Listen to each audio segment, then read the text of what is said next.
challenge.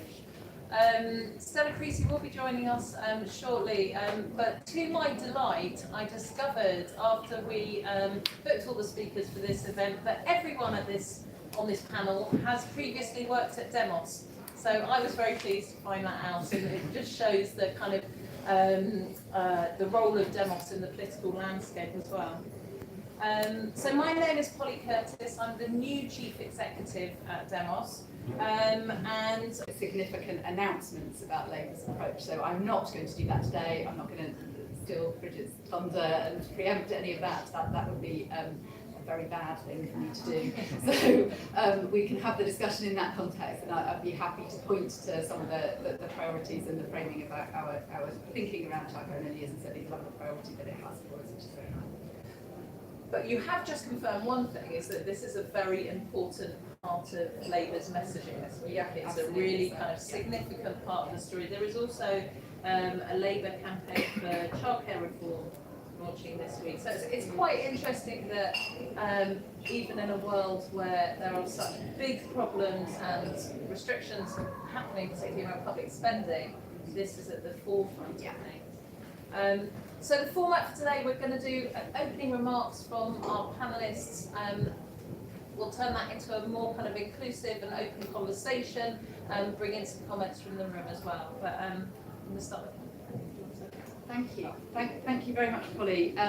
It's really good to be here. And as you mentioned, all of us on the panel have got a relationship to Demos. I worked very briefly at Demos in a very, very junior role in 96 and 97, which was a very exciting time to be at Demos in the lead up to the election, and to see the role that the organisation at that time was playing into a lot of Labour's thinking and preparedness for the election, and also a time not dissimilar to the one that we're in now, where there was real sense of desperation in the country about a need for significant change. So, but the main thing that I did while I was at Demos was I met my husband.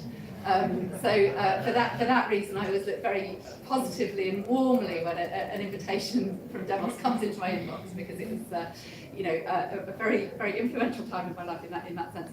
We have two children, so I mentioned because we're discussing childcare today. So we've got two daughters who are 17 and about to be 14, and I can say this is the first academic year this September when we have no outgoings as a family on paid childcare.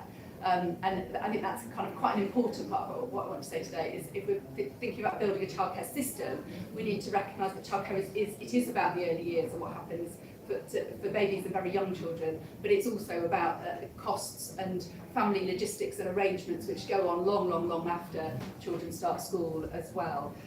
So as Polly said, I'm the Shadow Minister for Children in Early Years. I was appointed to this role at the start of the year, and I've had a great few months really getting to know the amazing bunch of people who work across the country trying to make sure that children have the best possible start in life. And in addition to childcare, my brief covers children's social care, special educational needs and disabilities, some aspects of children's mental health provision as well, and it's huge. I mean, both in terms of the scale of the challenge after 12 years of Tory government, and in terms of the scale of the difference that we can make if we really get the support that the state provides and the framework of support that the state provides to children right.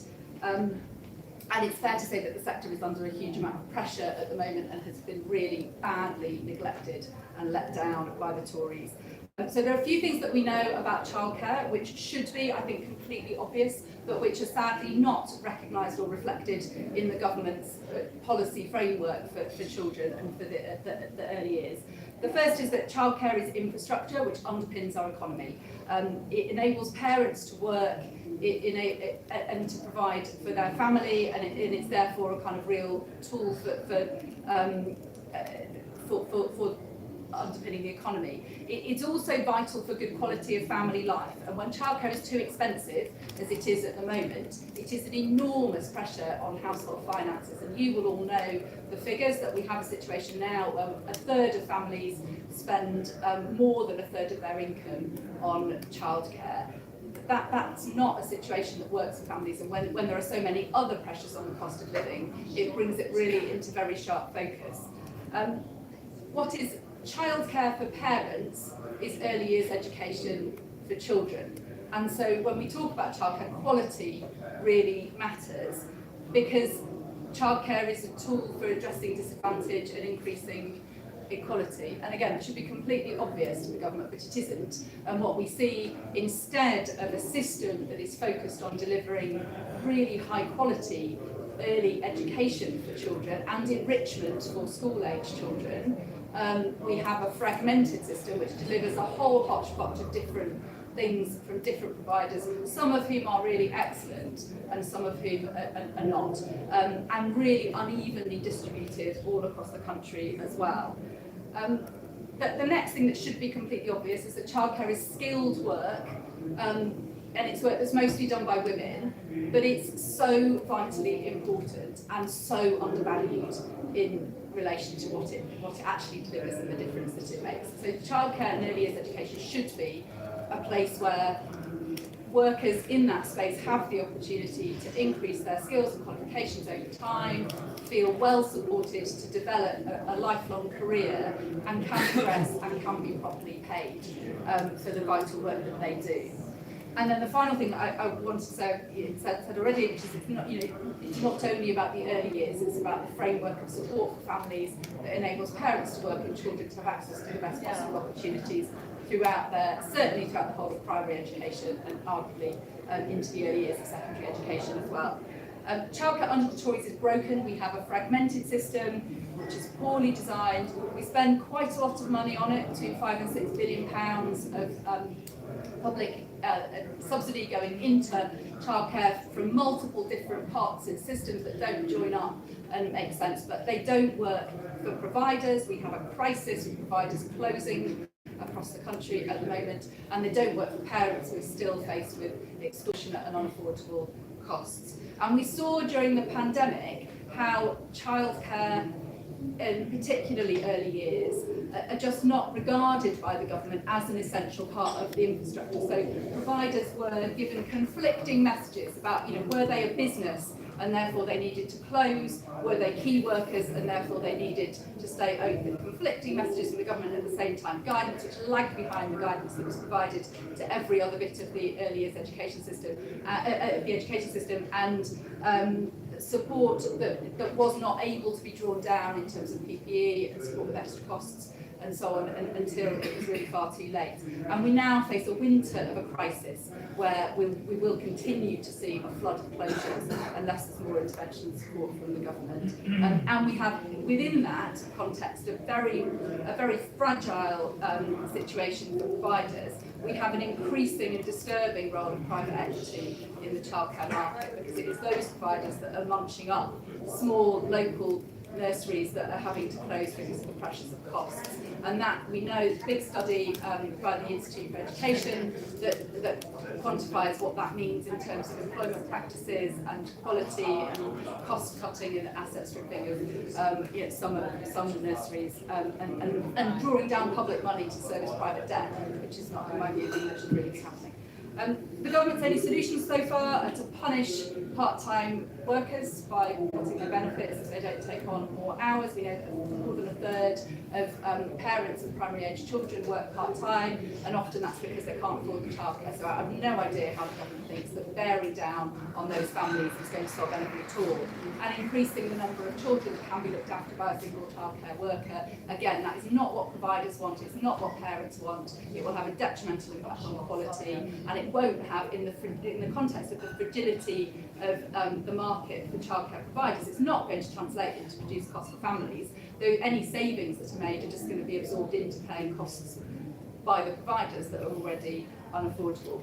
So I wanted to be really clear that Labour sees childcare, early years education, childcare going all the way through the primary years, the first 10, 11 years of a child's life, as absolutely critical to the offer that we will make to the country at the next general election. We will build a childcare system that is fit for the 21st century. We will establish childcare as part of the social and economic infrastructure of our country and as a key tool for addressing disadvantage and reducing deprivation. We've already signalled that level of priority. So in our children's recovery plan, in response to the pandemic, we have a pledge to quadruple the pupil premium for the early years, bringing it up to the same level for primary aged children. That would be an instant and enormous injection of cash into early years settings to help with catch up post-pandemic, to help with the provision of specialist skills, speech and language therapy, early diagnosis, additional support for children who need that help.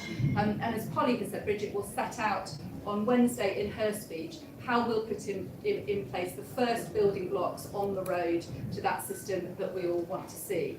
I want to just be clear about some of the things that are weighing into our thinking, which perhaps won't be announced this week, but there will be more to come. The subsidy system doesn't work. We have parts of the system that don't talk to each other. But if your childcare is subsidised through the benefit system, but you're in work, parents have this sort of terribly complex and impenetrable system that has irresolvable conflicts within it. We have a need to support the workforce and to invest in the skills that the workforce needs, a framework for making sure that childcare professionals are properly paid and have the opportunity for progression, and to build a real career in the early years. And we need to stabilise childcare so that, looking at the kind of the models that are provided by maintained nurseries, for example, are really delivering a kind of gold standard, often in areas of deprivation, looking at how we can use models like that to really make sure that childcare is available where it is needed most and available consistently across the country. We see early years settings, the best early years settings are institutions in our communities. They play a role in the kind of social fabric of communities beyond simply the provision of somewhere safe to leave your child while you go and do your work. And that's, I think, really important to us. As the country, we look at a country, the country is deeply divided. We need to think about the role that institutions at a very, very local level can play in building cohesion and developing relationships between people who live in the same physical localities, and childcare and early years settings have a really important role to play in that. We want to work with the very best providers in the sector across the country, and just please be assured this is really, really close to the very top of the list of priorities for the next month. Thank you very much. I have about 16 questions, but first let's hear from Ravi. Thank you very much, Polly. So as Polly mentioned, I lead Nesta. For those of you who don't know us, we're an innovation agency, and our role is to try and design and test solutions to big social challenges. And one of our missions is called A Fairer Start, which is all about trying to narrow the gap in achievement between children on preschool meals and the average, particularly at age 5. And I was quite heavily involved about 20 years ago in many of the last Labour government's work on early years and children's policy. So I led something called Every Child Matters and the Children Act in 2004. And you won't find it surprising for me to say there are big policy and political arguments for making children as central as Helen suggested. I think, first of all, it's an unusual issue in that it contributes to so many different agendas. And that's sometimes a challenge, but it's also a huge strength in that it will increase entry into the labour market, which will tackle poverty, it will tackle gender inequality, and will address the tightness of the labour market, could also improve productivity and tackle childhood disadvantage. It's a major contributor to many different agendas. Secondly, from a political perspective, it's an amazing vehicle for demonstrating that a single policy can have a hard-headed impact on the economy, but also have a contribution to social justice and fairness, and it's got emotional as well as rational pull, so politically I think it's very attractive. Thirdly, I think the reason to be bolder is partly a reflection on what we did 20 years ago. Labour was incredibly bold in the commitments that were made from Sure Start and child poverty, but it was surprisingly easy for the Conservative government to unravel. And so the nature of the commitments that we make have to have greater lock-in, greater institutionalisation, so that they can't be as undone as easily, which is why you get to ideas like making childcare free and how you can institutionalise this as part of the welfare state. But I would say two things as a word of caution. One, the cost. So if you are talking about, for instance, extending entitlements down the age range to fill the gap between parental leave and the current commitments at age 3, if you're talking about actually giving the appropriate costs to actually pay for that provision, and perhaps doing more wraparound care to make sure that extended schools from 8 till 6 can work. You're talking about 10, 15 billion pounds probably. And while that's probably a rounding error in a quasi-quasi budget, it's quite a lot of money. And the question I think we've got to ask is that the best way to achieve our objectives? I think the second thing is actually to look at the benefits. So I think there are huge benefits on labour market entry, gender equality, tightness of the labour market. When it comes to the impact on children, the research is a little bit more challenging. So the study of early education and development, which is a longitudinal survey of about 6,000 children from age 2 to age 6, looked at what actually shapes life chances and what makes the difference at age 5. And it suggests that things like the home environment, so the parent-child interactions, what happens at home in terms of home learning, has a much, much bigger effect than anything else. And that actually the provision of childcare and nurseries has a weak effect at present.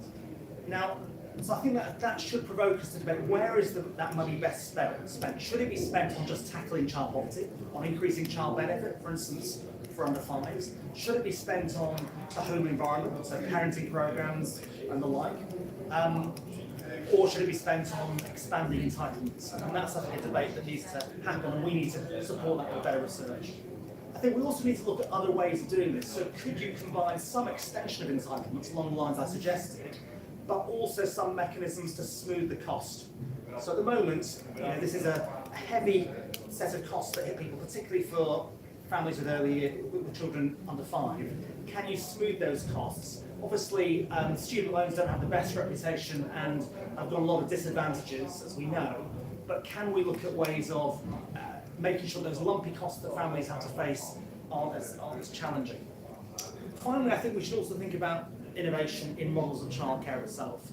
So I think Helen's already talked about the workforce, and fundamentally, what we've got to try and do is think about how childminders, people working in nurseries, we can recruit the best people, we can retain them, we can develop them.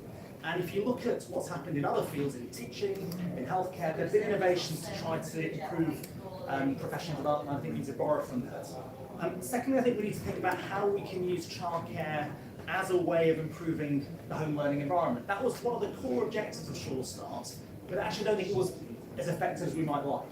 And I think that's why, again, actual innovation in the programme models, for instance, blending face-to-face interaction through home visits with digital follow-up and other ways of connecting with parents, I think is interesting. Finally, I think there are other things that we should prioritise, such as actually tackling the low take-up of existing entitlements amongst low-income families. That's one thing that Nesta's been working on, and I think it could be a significant contributor to tackling the achievement gap. So I think we're all in agreement that this has to be a massive part of the agenda. As Polly said, I did actually work at Demos a long time ago. When I started working at Demos, I was working on young people who are not in education, employment and training. And at the time it became known as NEETs. And I thought that acronym was rather ugly at the time, but it helped lodge in political conversations and agenda. I think we haven't quite done that for this idea of being of children being school ready.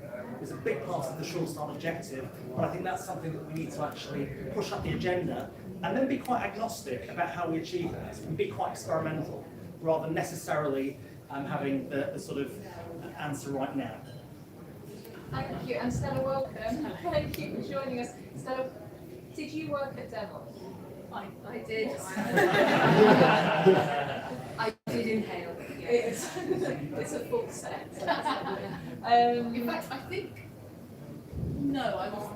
I think you might have been after me. I think I was after you, but before, I was there before. Yeah, so yeah. We're amongst friends. Thank you so much for coming. And we've got some opening words, and just to say, I did name check the mother egg, so we'd love to hear about that. Yeah, well, I think it struck me this morning, 3 times already this morning, someone said to me, "Where's your baby?" Every woman in this room who's got children has just nodded, because every time that happens, you have to go, "Oh God, what have I done with it?" Having children is one of the big divisive moments between men and women. And we have to be honest about that. We have to be honest that a progressive political movement is behind the curve in recognising just how damaging that is. Had we, from 2010, focused on closing the gender pay gap rather than austerity, just think how more resilient, more productive our economy would be. And I think we have to couch this as a cold, hard economic term. But we have to recognise that we can't do that until we uncover and surface the blatant discrimination in this. And I'm sorry, Ravi, but this is a classic example of would we be quibbling about the age range and why we need to do this if this affected men and women equally? Because right now our childcare system doesn't work for anyone. It doesn't work for mums. Those of whom who can afford childcare, who stayed in employment, who then find when they get to 2 or 3 years, they get an additional supplement. And I speak as somebody who is now very excited that my child is going to be 3 at the end of November, because that means a whole new term of childcare supplement. It doesn't work for kids, because what are you supposed to do with a child until the age of 2 or 3?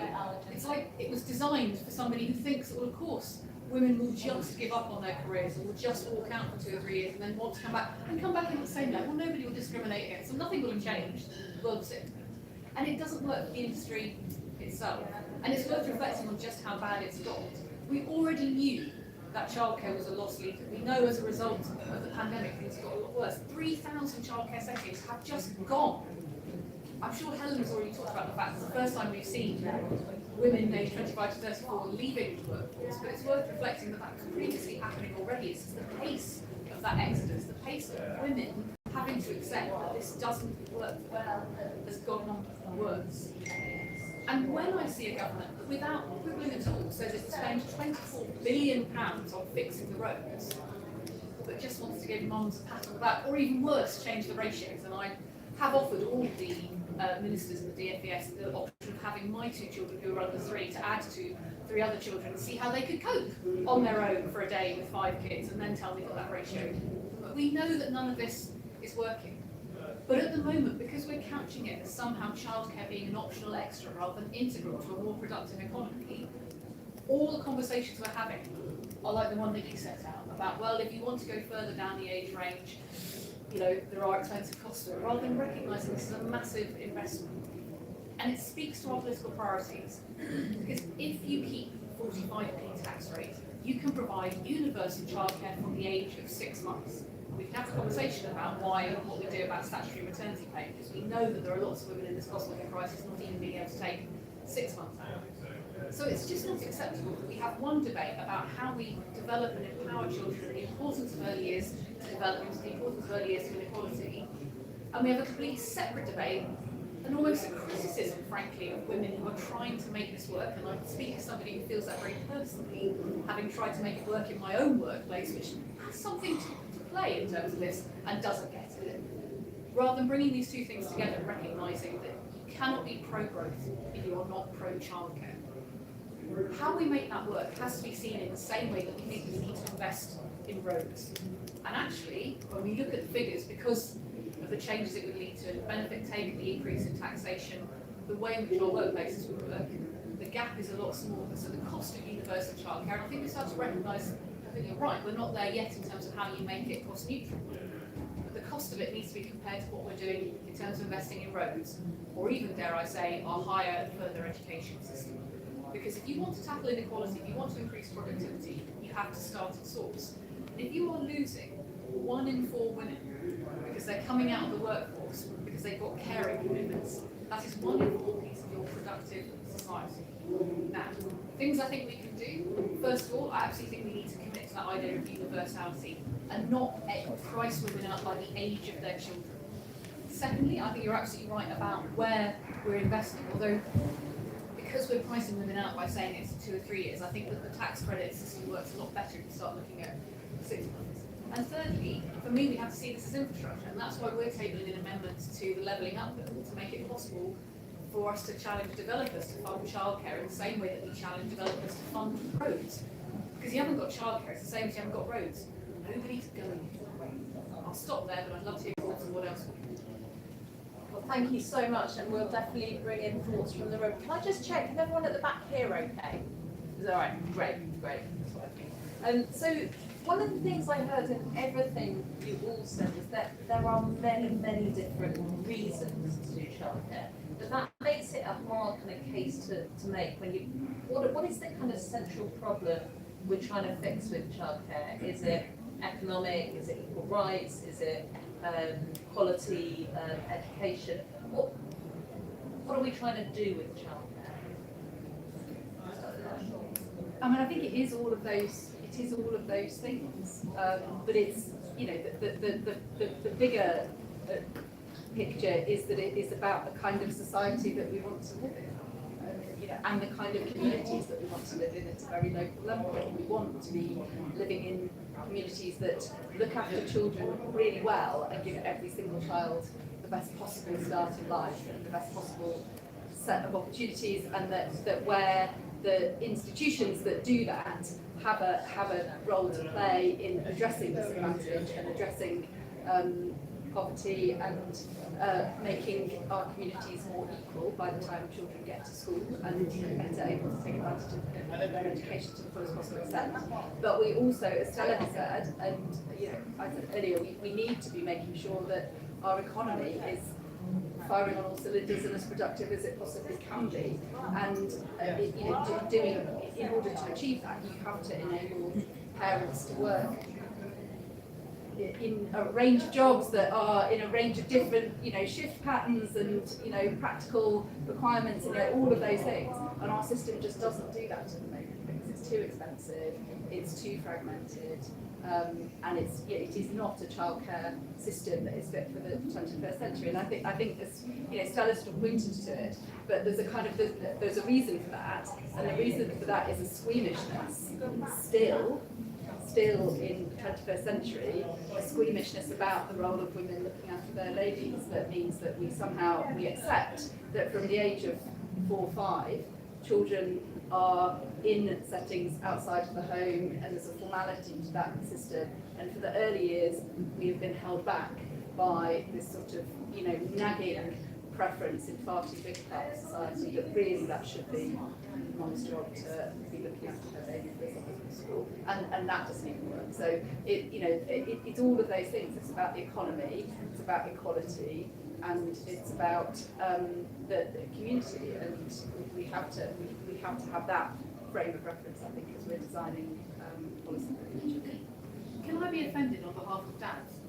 Because I'm really frustrated in this conversation that we are still, in so many other areas, particularly in the progressive left, we have smashed lots of stereotypes, but somehow when it comes to this, we're still on this stereotype that dads don't want to be part of it, or they only want to dip in, or daddy daycare, all that kind of stuff.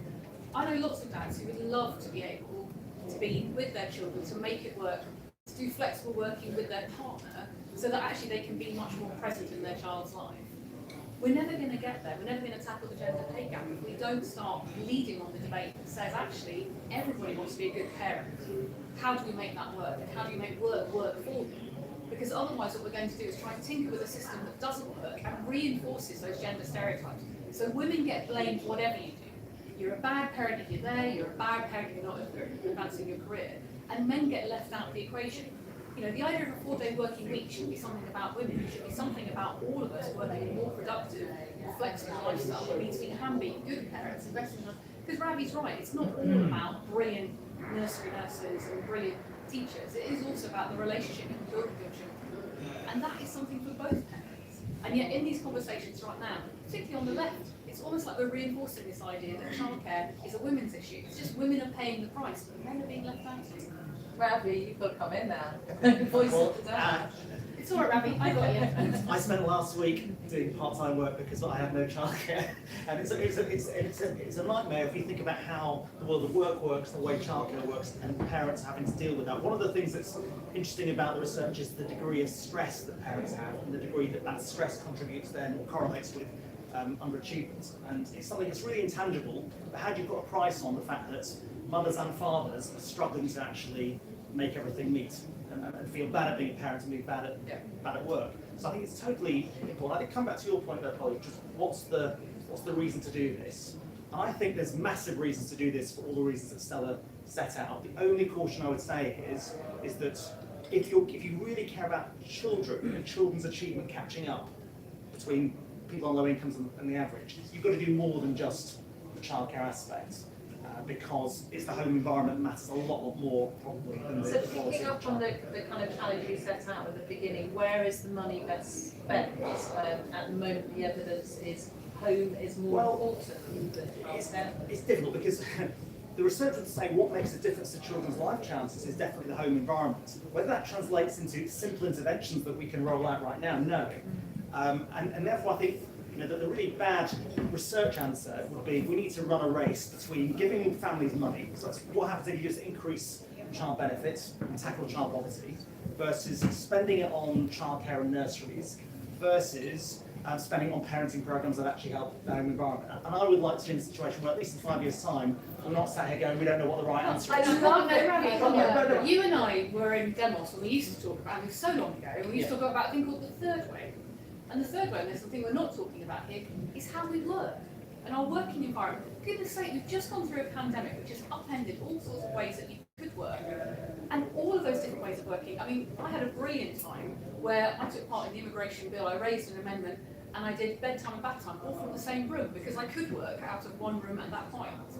So in this conversation, absolutely, we need to look at what we can do with parents, we need to look at what we can do with childcare, but we also need to look at the world of work, because otherwise we're baking in that inequality. There'll always be people on lower incomes who won't have the same flexibility that more wealthier families have to be able to do the childcare development that you want to be able to do and have that flexible work. You have to bring work into the mix. And I think there's also, we need a recognition that many of the factors of the home environment aren't solved by parenting interventions. That it's about the housing crisis, it's about the conditions in which people are living at home, it's about poverty and low pay, it's about the access that people have to public services, it's about the way their landlord behaves. There's all sorts of things that govern the home environment that place stresses on family life that affect kind of how you are able to be as a parent. And so as we talk about childcare and policy for children, we need to always have that wider reference point. This is about poverty and inequality and the difference that a Labour government will make in many areas of life. It isn't the case that everything that affects children and children's lives and life chances can be solved solely by thinking about the policies that specifically have children in the name. It's a much wider picture than that. And I think that speaks to Ravi's point, which is to say, I don't think we need to use create a kind of false conflict between a recognition that what happens at home and how much money a family has and what their housing is like and the conditions in which they are having to live. I don't think we should use the fact that that has an impact on outcomes for children, which of course it does, as a reason not to build a childcare system that really works for every single family and delivers the best for our economy and the best for children in those settings and does the things that childcare can do to the best possible extent that can be done. So you mentioned universal childcare. How would that work and what's the case for it?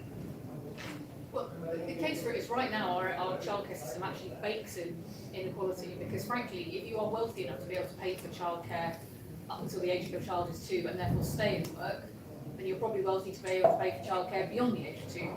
Your child. The people who are leaving our workforce now tend to be people for whom they needed that childcare subsidy when their maternity leave came to an end. And as I say, increasingly what we're seeing in the cost of living crisis is people's maternity leave having to be curtailed because they can't afford to be at work because statutory maternity pay is. And I recently asked the government what they were doing, and they were kind of like, it does not compute. I mean, often what you find, I think, Helen will agree, when you try and talk about these issues in Parliament, it's a bit like you're talking Klingon. People have heard the word maternity, they've heard childcare, and they'll come back with childcare ratios. Like that's not what we're talking about here. Universal childcare pays for itself in that it helps people go back to work. It means you're not paying universal rent to people, it also means people paying taxes.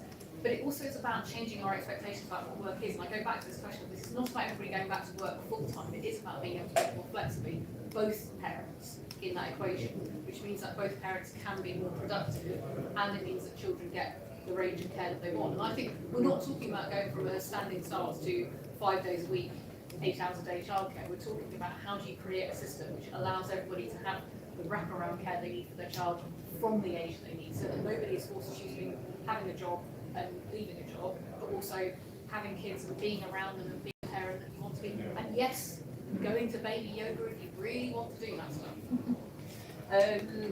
And the political reality of this moment is that there's public spending is going to be really, really hard. And I hear all the reasons. I feel a lot of the things that you say as well. But how are we going to make the case for childcare when spending is going to be so tight? I just want the reality. Let's go back to we're spending £24 billion on roads when we've just also said we need to get people out of cars onto public transport when more people are working at home and there's digital ways of work. Like it's a model from 50 years ago about what the working world or infrastructure investment looks like. We need to look at what it is that we want to invest in. And I'm saying we invest in people. I will say it's a hell of a lot cheaper because the investment in the roads is a sunk cost. Of course, the investment in people is an ongoing revenue cost when it changes their options and opportunities. If nothing else, our economic competitors are doing this. And that should be a big wake-up call to us about why we are one of the least productive countries in the G7. And it does come down to women and people from ethnic minority backgrounds. We look at the figures time and time again. And that is why it's so damning that during the pandemic, the only business monitoring that the government abandoned was the gender pay gap. Ravi mentioned a case that has been made, I think, by Mumsnet for kind of loans to pay for childcare smooth costs. So like a student loan, you have a childcare loan to pay for those really heavy years. What are your thoughts on that? Well, I'm going to go and speak on that immediately after this. And I you know, they do a huge amount of amazingly helpful research and represent parents brilliantly and we have a huge amount of agreement. But I would say that I don't think that the student loan system should be a model for anything into the future. So that's a completely broken system. It has, you know, it fuels inequality, you know, because the families who are the most debt adverse, because they have the least, are the least likely to participate in it. And we have a society that has many crises around personal debt, and why would we be wanting to kind of add to that in any way at all? I don't think that that's the model. I think when you start examining this, you start off by thinking, okay, technically that would make sense, but actually it would put off a load of people and make people very scared of the debt burden. So then you think, well, maybe you should put some sort of tax mechanism in place, like a graduate tax, and then you think, well, actually, all the benefits are not just personal, they're societal. So therefore, why don't you just pay for it through general taxation? So you can quickly get to the argument for why you should basically socialise the cost. I think the thing that I'd love somebody to be doing the work on is, if we want to tackle child poverty and all the other things we want to tackle, where does this rank in the agenda for children as a whole and activity, etc. So should we be spending less on increasing benefits and more on this, or should we be tackling road expenditure or defence expenditure? At the moment, what I worry about is that sense of the national priority and what is the to-do list. It's not clear to me what we're going to have to trade off. Yeah. And you know, we're coming back to what Polly had said about the constraints, and you know, Bridget's making announcements on this on Wednesday. But what it also says, you know, I don't think as the Labour Party we don't make policy announcements that we haven't worked out how we're going to pay for. So that work is coming, and you know, I hope we'll get to a position that does deliver on all of these things. And of course, how we spend every single pound of public money to the maximum possible effect in tackling disadvantage, as well as supporting families is really important. But it has to be a priority. You know, as Stella said, it's holding us back across so many different areas. So I find it extraordinary. We don't question the case for investment in physical infrastructure, but we constantly question the case for investment in people infrastructure. And yet the outcomes and the evidence of the impact of investing in people, and therefore allowing them to be able to work more flexibly and therefore do more work, pay more tax, pay back into the system, is self-evident. The only question is, where is the pinch point between it where it becomes cost neutral and cost productive? And that's a question I think about the provision, and that's where I'm very worried about what Liz Truss is doing on ratios, because she's giving what seems to be a seemingly easy answer to something that actually no other country is doing, and that should tell us what. Because when you look at models like Finland, you look at the Nordic countries who've got pretty much universal systems, and in theory they have these high ratios. Actually, it's about the numbers of people taking part and making it productive. We've got to get to we've got to get to a kind of a tipping point of the numbers of people participating. And the honest truth about this is that the people who are not participating are those on lower incomes, because it doesn't make any financial sense, even if you can get into childcare, because the cost is so great. You know, for communities like mine and Helen's, where we've got people on hugely low incomes, it's not rocket science why our childcare settings have a massive long waiting list, because there are so few people willing to run these services at the cost that we've got, and that you're trying to get people on higher incomes to subsidise them. It doesn't make any sense at all economically, and socially it's putting huge amounts of pressure on those families. What is frustrating to me is that it's much easier for me to make an argument to the government to give me some money to build more roads and so than it is to build more nurseries or to invest in the quality of the care, because we question much more easily the idea that investing in people to be able to work more is productive. I'm going to take it to the floor now. Are there questions? Lady at the back and the gentleman on the left. Do you shout? Yes, is that okay? We're in a bubble, it should work. Becky Forrow from the National Deaf Children's Society. We've recently surveyed our members, and we know that those with a deaf child find it more difficult to access childcare. They're more likely to rely on informal family networks. And that's partly because there's kind of specialist nursery places, but also that childcare is perhaps not very accessible for deaf children, and perhaps not the best environment for them.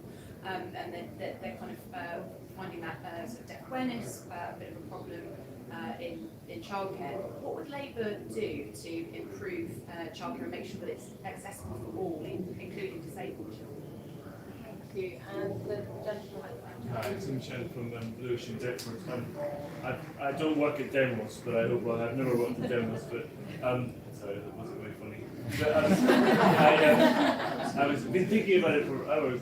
I've got 2 kids, and I guess my question ultimately is about this gender stereotypes. So, but I just want to say, I mean, this is a fantastic conversation. The local nurseries, my daughter's nursery and childcare provider are struggling, massively concerned about the cost of energy prices and the cliff edge that they're able to hit, and decimated, and it's a disgrace the way that they were treated and ignored during the pandemic. But in relation to this conversation, childcare is very much gendered as a women's issue, and I think there are 2 parts to it. One is the provision of childcare, but also the other part is about who does the childcare and who does the unpaid care. And so, as we know, women do the majority of childcare giving and the majority of unpaid care.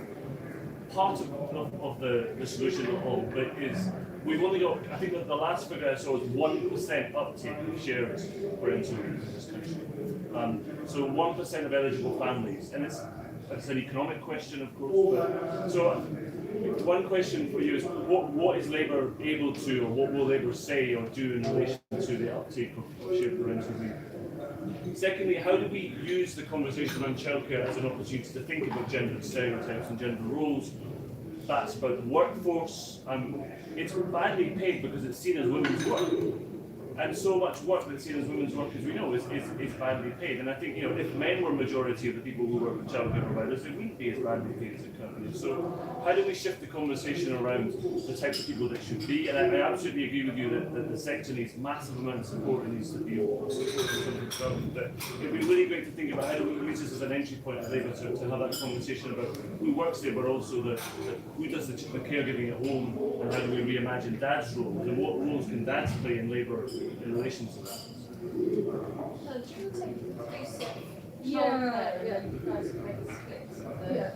No, absolutely, and it's a sort of unacceptable reality of a system that isn't really a system that is under so much pressure and is so fragmented that it delivers the worst for the children who have the greatest needs, and that absolutely includes disabled children. You'll know the government has just brought forward its spend review a few months ago, which, in our views, it's just a completely flawed piece of work. It's not really evidence-based. It's got a kind of cost reduction driver running through it, and it's very, very hard to see how that will deliver better outcomes for disabled children. Our approach would be completely different. Part of the thought process of starting with the Children's Recovery Plan for the early years with a 4-fold increase in the premium for the early years is exactly about getting more specialist support into nursery settings. So not that every setting would be employing a speech and language therapist or specialisms in early diagnosis, but that settings will be able to kind of access that kind of support and specialism, because we know that the first step in getting every child the support that they need when they have additional needs is understanding what those needs are, and what is the setting, what is the support that is needed to enable that child to flourish. So I think we would do things differently. I also think particularly when the conversation has been more focused on schools, I think just as equally applies to early years settings. We've got a really long way to go before the words inclusive school or inclusive nursery really kind of mean anything practical on the ground. And that's part of the government's language in the SEND review, is that every school should be inclusive, every teacher should be a dyslexia teacher. But they have really sort of no recognition in what they've put forward of how far there is to go to get to that point where for children with perhaps lower levels of need, every setting is accessible, and then the additional, more specialist support is really readily available without families having to kind of go through the battles that they all too often face at the moment in the system that doesn't really work. So, and on gender stereotypes and smash Why do we always look at women to solve gender stereotypes? I'm just thinking because it's a really I hard just question. want to take on the point about shared parental leave, because you're right, again, our economic competitors, the reason that no one's taking it up is because you have to be very wealthy, it's only 2 weeks, but for a lot of people that's beyond what they can afford to do. Most of these decisions are not driven by men not wanting to be around their kids, they're driven by cold hard economic choices in the family about who earns more and who therefore can afford to take the time out. I would do use it or lose it policies, I would do shared across the partnership, and I would put the investment in, because again, it's about changing conversation. I'll be lobbying Helen about it. One thing I would say about the gender stereotypes thing, so you asked me to talk about motherhood. Part of my answer to this, maybe counterintuitive to you, is to get more mums into public life, because motherhood and public life at the moment is seen as a trade-off, and indeed any of us who've dared to challenge that have been told, well, I struggled, you should too, and that's often by other women. And there's a kind of real, you're making us out to be victims, and the whole point for me is to change the conversation about where your kids could be, not because actually I wanted to take a child into the parliamentary chamber, but being able to be around your children and being able to work more flexibly should be the norm. And if the place that's making the laws on these things isn't doing that, then what hope have we got to encourage other employers to that? In fact, Parliament is behind most major employers in thinking about recruitment and retention, and including dads in that conversation. So I set up Motherhood with some brilliant women to help fund more mums to stand for selection, because childcare is a barrier to selection, let alone election, let alone being. I mean, I'm sat here now, it's 2 days I've been apart from my kids. I went out late last night, I'll tell you that much. But, it doesn't work. But it doesn't work for dads. It's just that dads aren't subject to that expectation. Bringing a lot more women in to smash the expectations opens things up for dads. So stand beside your feminist sisters in changing that, refusing to accept that being a mother is being a difficult thing when you're asking for work to be flexible, and work flexibly yourself. Because some of the best allies I've had for some of that change in Parliament have not been other mums, it's been the dads. But the honest truth is very few dads are coming forward to speak. Over to you, Ravi. I'll speak. I think there are lots of examples of shifting social norms over time that we underestimate. So alcohol use or attitudes to sexuality are all things that have evolved quite dramatically in the last 20 years. And I think you can do that with fatherhood, but it requires resources as well to support campaigning and networks and other things. So to give you an example, could we auto-enroll every father in a parenting group? And as part of that, can we promote and encourage different gender stereotypes, people to actually take their parenting leave, have a conversation amongst dads about work and childcare? Because actually enrolling people in those groups is one way of doing it. The truth is we need to do loads of experiments in terms of how do you shift social norm. You need to champion the people who are doing it already. In any given community there will be a variation in terms of how people live their lives and care for their children. Find the ones that you want to promote and support them. But it requires a bit of intensive resource to shift those social norms and campaign within local places. I'm in a shocking hot WhatsApp group with some other mums. I wouldn't envisage that on any dad. It's full of neurosis. So you don't think it's a good idea? Not the WhatsApp group, no. No, I do.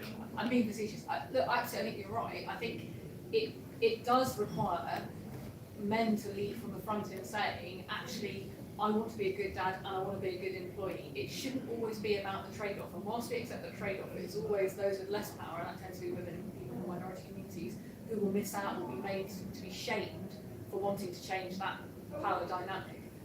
Frankly, sir, as a white man, you have a huge amount of power to challenge this. Not in a kind of Rishi Sunak, look, I took my child to baby yoga for an hour, but in a kind of being unremarkable about it, because nobody should be receive gratitude for looking after their own children. But at the moment, women get shamed for whatever choices they make, and men get lauded for being there for an hour. I think just one thing on this is that actually I think loads of men don't want to necessarily conform to the social, the sort of gender stereotype. And it's about creating spaces where you can vocalise that and make it okay to be that kind of man. And they're actually, to give you one example of doing that practically, in another context in Liberia, we did that around sexuality and male violence against women through WhatsApp groups, and actually tested whether you can shift gender-based violence through that, and it actually had an effect.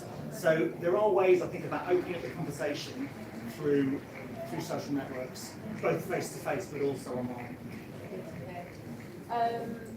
More questions?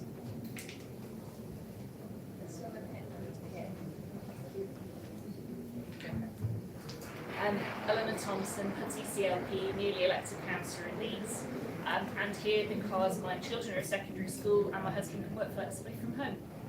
Otherwise it wouldn't happen. Specific question from a local nursery owner who I reckon who's one of my ward residents. How can she pay her hard-working staff well, but make it affordable for parents to use the childcare that she offers? Thank you. That really goes to part of it, doesn't it? Hi, Sarah Ronan from the Women's Budget Group. Thanks, Stella, for the Universal Childcare mentioned. I really just wanted to make a point about the loan scheme idea, and it's a relief actually to see that rejected so emphatically, because there is a gendered element to that as well. We know that women are more likely to get into debt to meet their living costs and their living expenses. It will be women that incur that debt if there's a loan scheme, particularly single mothers. So I wanted to make that point firstly. But I also wondered if, when we're talking about how to reform childcare and early years education, if we're also considering what we've seen occur in adult social care, with private companies coming in, with monopoly in the sector as well. And I just think we really need to be mindful and guard early years education against that. The other thing I just wanted to mention quickly as well is that at the Women's Budget Group at the moment we're convening an Early Years Childcare Coalition. We have 26 organisations ranging from the CBI to Save the Children, Pregnant Then Screwed, Fawcett, the usual suspects, and one of the reasons for doing that is that we really recognise that obviously there's a lot of different stakeholders and interests in this, and it's not often that you get the likes of the CBI sitting down with the Nanny Solidarity Network and grassroots unions and stuff like that. But the reason why they do is because everyone is really committed to seeing that change, and when we launch, we'd love you to come meet us. I was just going to say, look, I'm really not surprised at that, actually, because this is an area where politics is so far behind where the public is and where employers is. And frankly, speaking personally, my experience over the last year has reinforced that. The Parliament is revelling in the idea that ban the children from the building, and somehow that makes us more serious. Whilst when I go and talk to employers and you talk to people about working flexibly, it's a completely different conversation. And I really worry that we are excluding, I mean, that's why we set another to get more of those voices in and people in. But we're excluding that recognition that sometimes politics leads and sometimes it needs to listen. We need to listen to employers who are saying we're losing people from the workplace because we haven't got childcare working. We need to work with government about how we make that work. Rather than NatWest this week, where NatWest have given new dads a year of maternity leave. Yeah. So business are leading in this, employers are leading in this, and they've got a lot to contribute, and it's time to start listening as well to all those. And it's just quite shocking, you know, the first day I came back from having had my one bit of attendance was someone to cover my voting, not my job, but the voting, like, because there's a lot more that you do as an MP.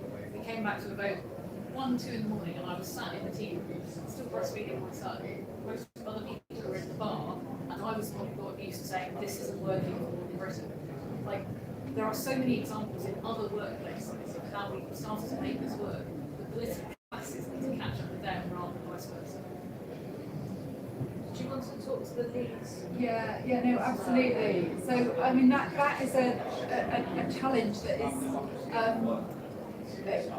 present for nursery providers up and down the country. And I think the honest answer at the moment is it's extremely difficult to do that. The government, by their own admission under freedom of information request, don't pay providers what it costs to deliver the so-called free hours. What that means is that for providers, they've essentially set up de facto a cross-subsidy model for childcare providers, whereby providers are reliant on having parents in their catchment who can afford to pay really extortionate costs for under 2-year-old places in order to enable them to provide what they're required to do for 2-year-old places and for deprived families in 3 and 4-year-old places for everybody, except if you're not working, then you suddenly do. That whole model doesn't work at all.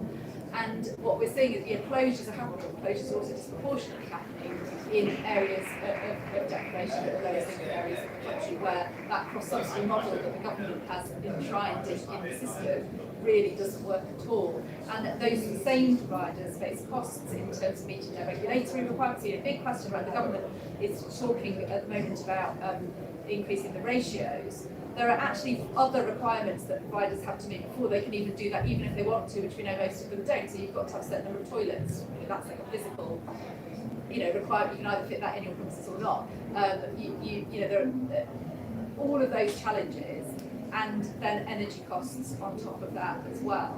The system doesn't work, and I've got it's not surprising at all that your local provider is saying, how on earth am I supposed to do this and do the best thing by my staff? And when I talk to, the best providers absolutely recognise the skill and the value that their staff bring to their setting and the difference that those staff make for children, and they really want to hang on to them, and it is a desperate situation when some of those, it's vocational children, and some of those staff are leaving to work for Amazon or, in Sainsbury's because they get higher rates of pay and discounts at the shop. It's absolutely not worthwhile to be. And to the point around privatisation. Yeah. So you'll note that there's a study by the Institute of Education published earlier this year which quantifies the extent to which private equity is now operating in the UK nursery market.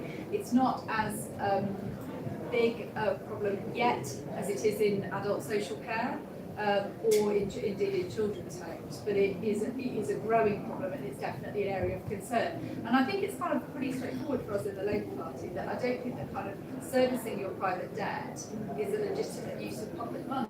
We have to look at that. We have to look at the extent to which those providers are drawing down the public money that is being put into childcare, which is not in fact being used to deliver high quality early years education and care for children, but is being used to service debt payments, often in a very opaque chain of ownership that ends up somewhere offshore. That's not how our system should be running. It's a problem that we need to tackle. Any more questions from the floor? So I'm going to wrap up there and say thank you very much for us being for a fiery debate as well as a really informed. I learned a lot. That phrase, childcare as infrastructure, is something that really stick with me. It feels like it carries kind of political weight to make change. And I want to thank you all for coming as well, being part of this Demos event. So thank you very much.